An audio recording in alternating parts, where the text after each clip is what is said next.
আসসালামু আলাইকুম। সবাই কেমন আছো? ফুডি কর্নারে সবাইকে স্বাগত। আজকে আরও একটা নতুন রেসিপি নিয়ে তোমাদের সামনে হাজির হলাম। এর আগেও আমি একটা পনির রেসিপি দিয়েছি, তবে আজকের পনির রেসিপিটা একেবারে অন্য ধরনের, অন্য স্বাদের। পনির কিন্তু আমরা সবাই খেয়ে থাকি, আর এই পনির খেতে আমরা কিন্তু ভীষণ পছন্দ করি। আর সেই পনিরটাকে যদি একটু নতুনভাবে সুন্দর করে বানানো যায়, তাহলে কিন্তু খেতে যেমন ভালো লাগে, তেমনি কিন্তু দেখতেও খুব ভালো লাগে। কি কি উপকরণ লাগলো আর কিভাবে বানালাম সেটা দেখার জন্য তোমাদের কাছে অনুরোধ রইল। কোথাও স্কিপ করলে কিন্তু বুঝতে পারবে না আমি আজকের রেসিপিটা কিভাবে বানালাম।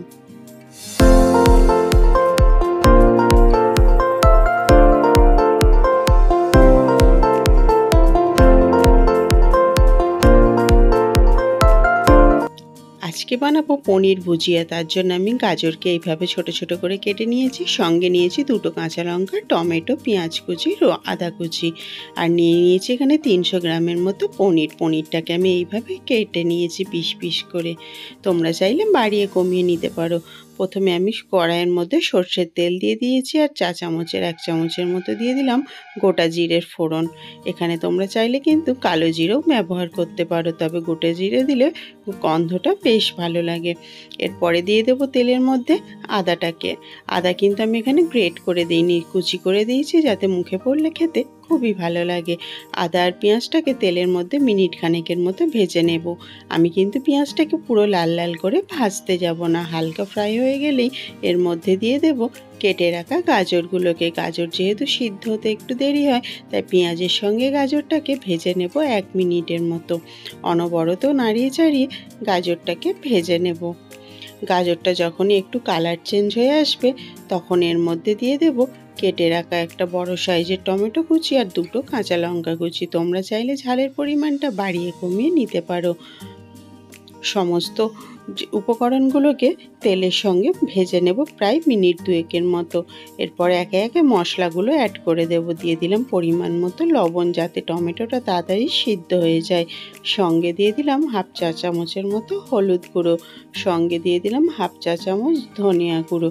ওই 3টে মশলা দিয়ে প্রথমে এটাকে হালকা ভেজে নিতে থাকবো। দেখো খুব সুন্দরভাবে ভাজা হয়ে গেছে, কালারটাও কিন্তু দারুণ চেঞ্জ হয়ে গেছে, আর তেলটাও কিন্তু ছেড়ে দিয়েছে। এই পর্যায়ে দিয়ে দিলাম 1/2 চামচ কাশ্মীরি লঙ্কার গুঁড়ো, যাতে একটা সুন্দর কালার চলে আসে।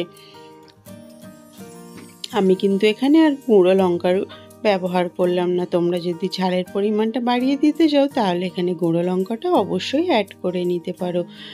দেখো কষাতে কষাতে কিন্তু কড়াইতে ধরে যাচ্ছে, তাই আমি সামান্য একটু জল দিয়ে আবারও কষাতে থাকবো। যত কষানোটা সুন্দর হবে, তত কিন্তু খাবারের টেস্টটা অনেক গুণে বেড়ে যাবে। আর এইভাবে তোমরা একবার বাড়িতে বানিয়ে দেখতে পারো। এবার সেই কেটে রাখা পনিরগুলোকে হাত দিয়ে এইভাবে ম্যাশ করে দেব। তোমরা চাইলে কিন্তু আগে থেকে গ্রেটারে গ্রেট করে রেখে দিতে পারো। হাত দিয়ে এভাবে ম্যাশ করে দেব।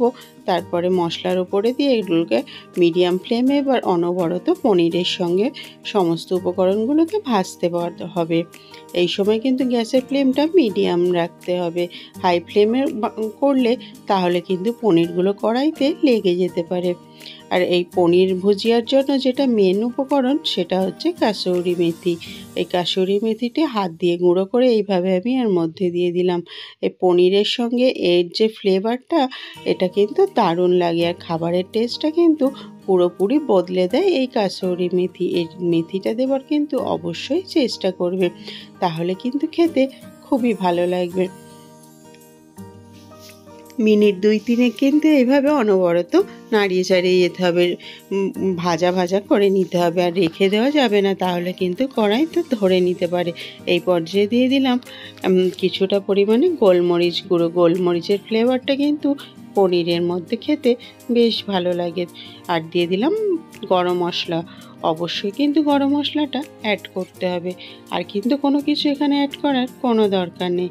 শুধু এবারে একটু উল্টে পাল্টে নাড়িয়ে চাড়িয়ে অনবরত মিনিট খানেকের মতো ভেজে নিলেই আজকের পনির ভুজিয়াটা রেডি হয়ে যাবে।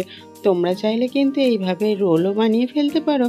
আবার কিন্তু আমরা যে মোমোর স্টাফিং বানাই চিকেন দিয়ে, সেটা কিন্তু পনির মোমো যদি খেতে চাও, তাহলেও কিন্তু এইভাবে বানিয়ে ফেলতে পারো।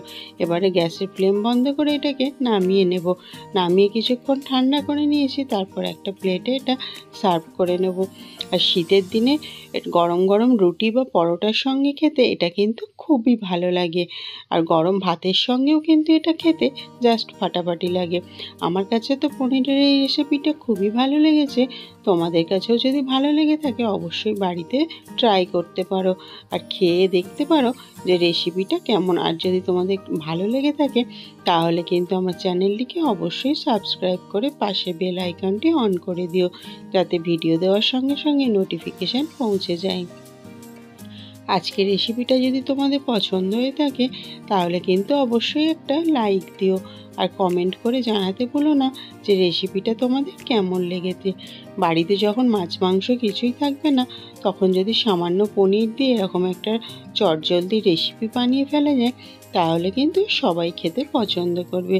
আর এটা কিন্তু বাচ্চাদের টিফিন হিসাবেও দেওয়া যেতে পারে বা বড়দের টিফিনেও দেওয়া যেতে পারে। আল্লাহ হাফেজ।